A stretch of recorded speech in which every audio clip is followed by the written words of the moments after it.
الحمد لله رب العالمين والصلاة والسلام على نبينا محمد وعلى آله وأصحابه أجمعين أما بعد. Mes très chers frères, mes très chères sœurs, la sourate qui nous intéresse aujourd'hui est d'une importance considérable. Et en vérité, toute sourate est d'une importance considérable, car toute sourate est la parole d'Allah. Et la parole d'Allah est d'une importance considérable. Néanmoins, la sourate qui nous intéresse aujourd'hui est particulièrement de grande valeur. Malgré le fait que ce soit une sourate qui se compose de très peu de versets. Elle n'a que 3 versets. Mais ces 3 versets sont immenses, de par ce qu'ils contiennent comme perles de guidance et comme science bénéfique.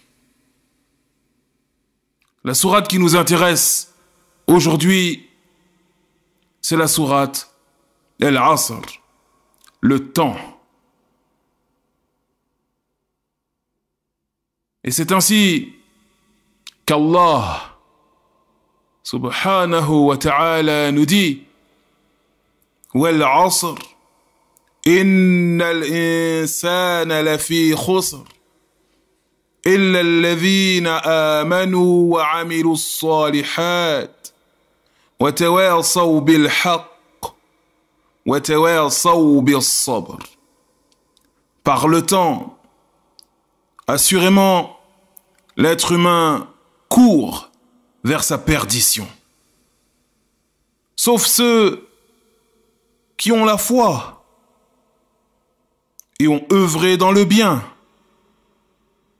se recommandant mutuellement la vérité et se recommandant mutuellement la patience.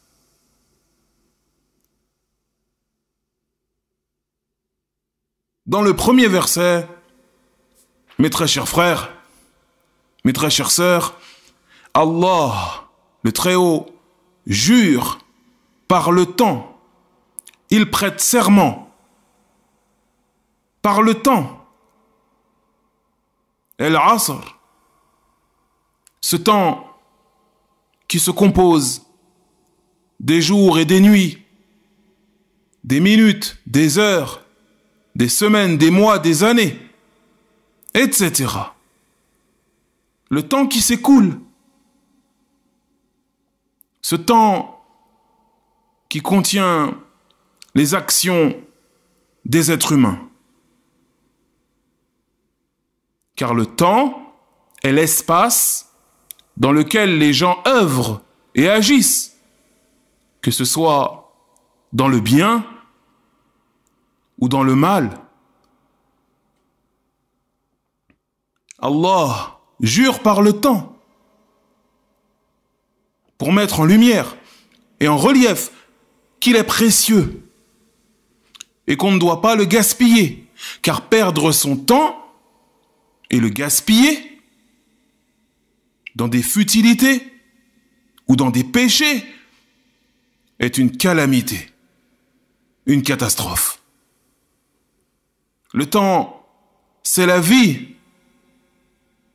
Comme a dit le grand savant, le pieux prédécesseur, Al-Hassan al-Basri, il a dit « Ya ibna Adam » إنما أنت أيام كلما ذهب يوم ذهب بعضك.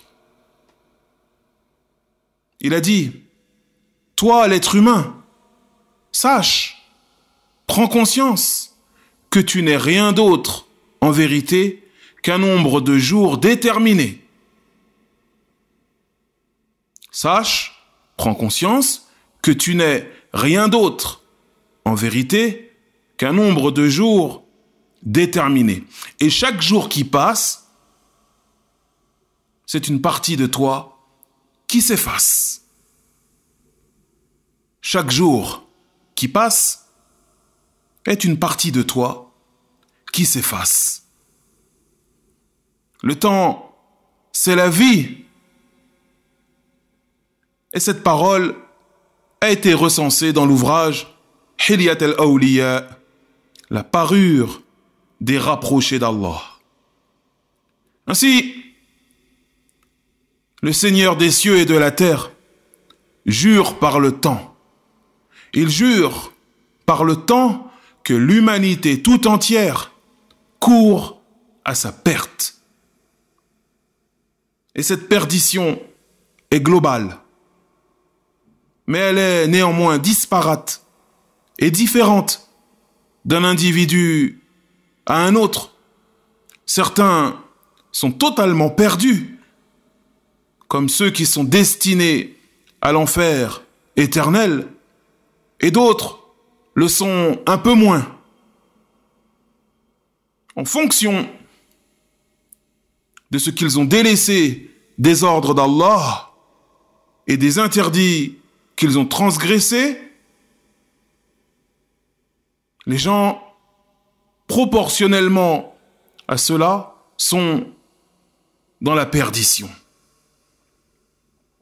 D'une manière générale, l'humanité court vers sa perdition. Et ce décret terrible est inéluctable. On ne peut y échapper. Nul ne peut y échapper. Sauf, et c'est là le point important, sauf ceux et celles qui possèdent 4 caractéristiques spécifiques et immenses. Quelles sont ces caractéristiques? Quels sont ces 4 points distinctifs permettant d'être sauvé de cette perdition vers laquelle l'humanité se précipite? Allah nous répond. Allah répond à cette question dans cette sourate lorsqu'il nous dit إِلَّا الَّذِينَ آمَنُوا وَعَمِلُوا الصَّالِحَاتِ وَتَوَاصَوْا بِالْحَقِّ وَتَوَاصَوْا بِالصَّبْرِ. Sauf ceux qui ont la foi et ont œuvré dans le bien, se recommandant mutuellement la vérité et se recommandant mutuellement la patience. Ainsi, les 4 caractéristiques pour être sauvé de cette perdition vers laquelle l'humanité tout entière court et se précipite, ces 4 caractéristiques sont citées dans ce verset. إِلَّا الَّذِينَ آمَنُوا وَعَمِلُوا الصَّالِحَاتِ وَتَوَاصَوْا بِالْحَقِّ وَتَوَاصَوْا بِالصَّبْرِ.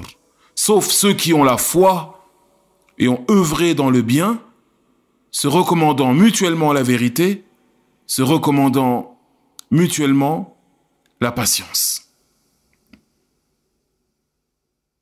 La première des caractéristiques pour être sauvé, c'est donc la foi, al-iman.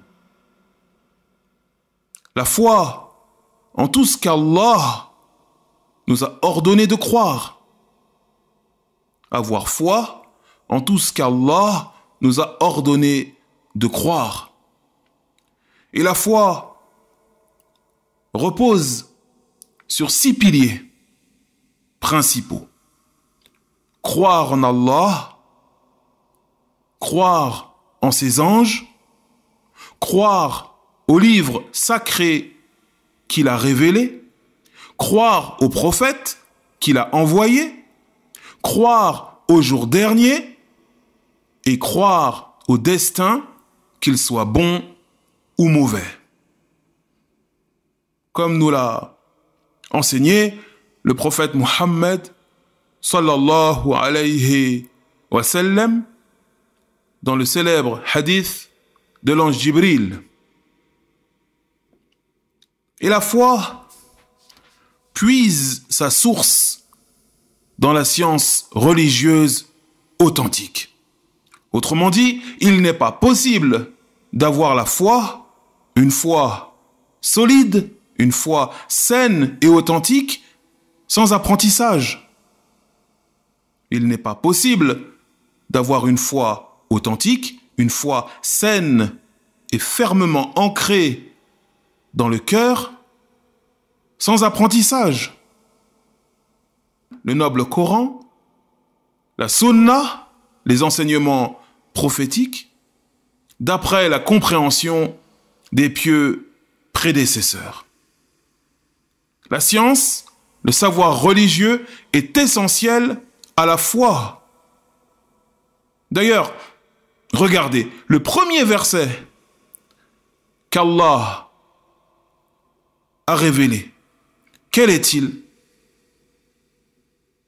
C'est sa parole, Iqra, lis,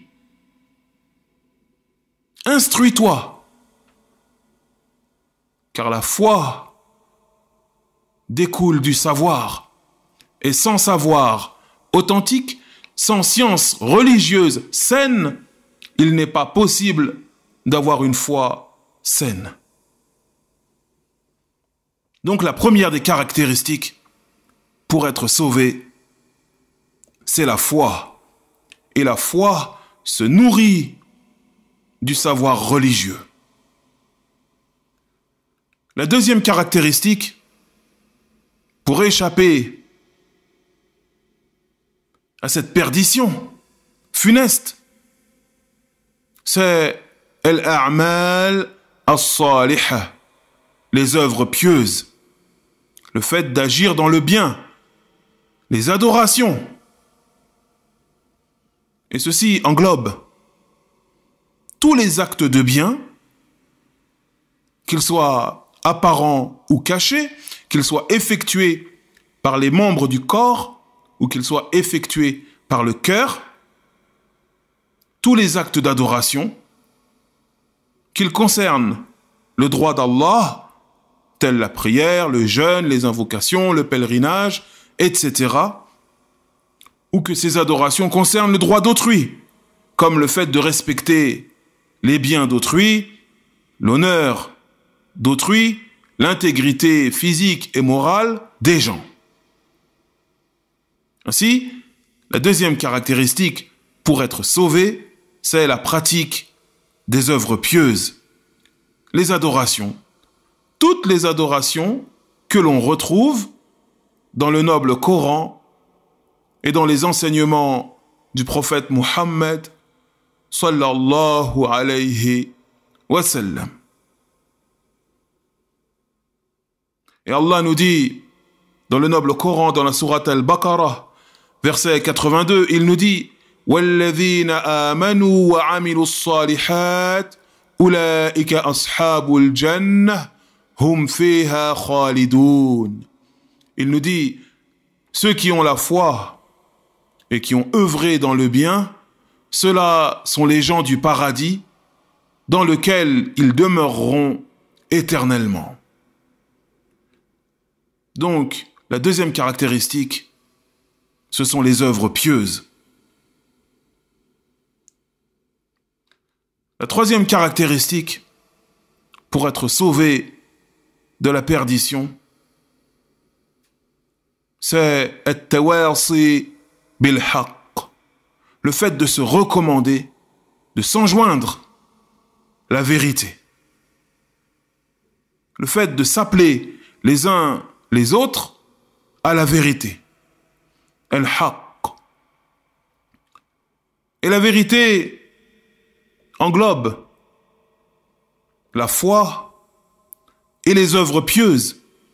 En d'autres termes, à la fois authentique, avec preuve, si tu invites à croire en Allah, en ses anges, en ses livres, etc., eh bien tu appelles à la vérité. Si tu conseilles ton frère de faire tel ou tel acte d'adoration, la prière, l'aumône, le jeûne, etc. Si tu l'invites à écouter telle ou telle conférence d'un grand savant connu et reconnu, eh bien tu l'appelles à la vérité. Si tu conseilles ton frère ou ta sœur de délaisser tel ou tel péché par crainte d'Allah, eh bien tu appelles à la vérité. La troisième caractéristique pour être sauvé de cette grande perte, c'est le fait de s'appeler les uns les autres à la vérité, se conseiller les uns les autres vers le bien.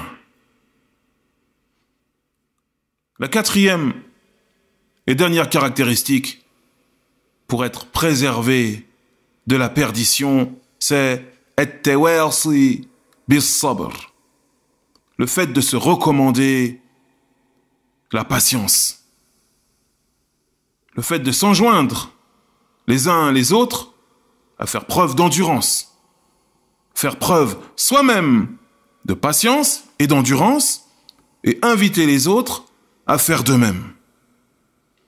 Et Allah nous dit dans le noble Coran, Innama yuwaffa as-sabirun ajrahum bighayri hisab. Certes, les endurants, les patients recevront leur récompense sans compter.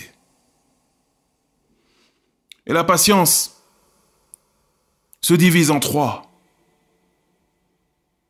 La patience se divise en trois. Patienter dans l'obéissance à Allah afin de la mettre en pratique. Patienter face à la désobéissance à Allah afin de ne pas la commettre. Et enfin, patienter face aux décrets douloureux, face aux choses douloureuses et difficiles qui peuvent atteindre. Patienter dans l'obéissance à Allah, car certaines adorations requièrent de la patience et de l'endurance. Ce n'est pas donné à tout le monde, Wallahu al-musta'an, de se lever le matin, de faire ses ablutions et de se rendre à la mosquée. Ce n'est pas tout musulman, bien malheureusement, qui y parvient. Ceci nécessite de la patience, de l'endurance. Et ainsi de suite concernant les adorations. Elles nécessitent de la patience, de l'endurance. Patienter face à la désobéissance à Allah, c'est-à-dire patienter face à l'appel de tes mauvais penchants, à l'appel du shaitan, à l'appel de tous ceux et toutes celles qui t'appellent à commettre le mal. Tu endures et tu résistes avec l'aide d'Allah pour ne pas sombrer dans tel ou tel péché. Ceci nécessite de la patience, de l'endurance. Enfin, patienter face aux décrets douloureux, les choses difficiles qui peuvent nous frapper.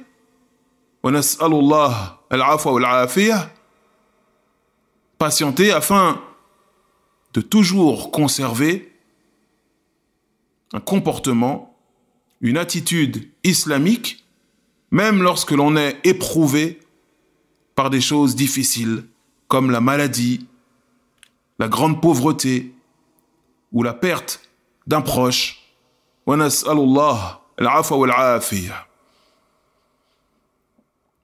Tels sont les trois types de patience.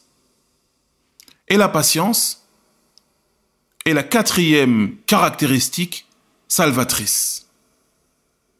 La quatrième de ces caractéristiques qui permettent d'être sauvés de la perdition.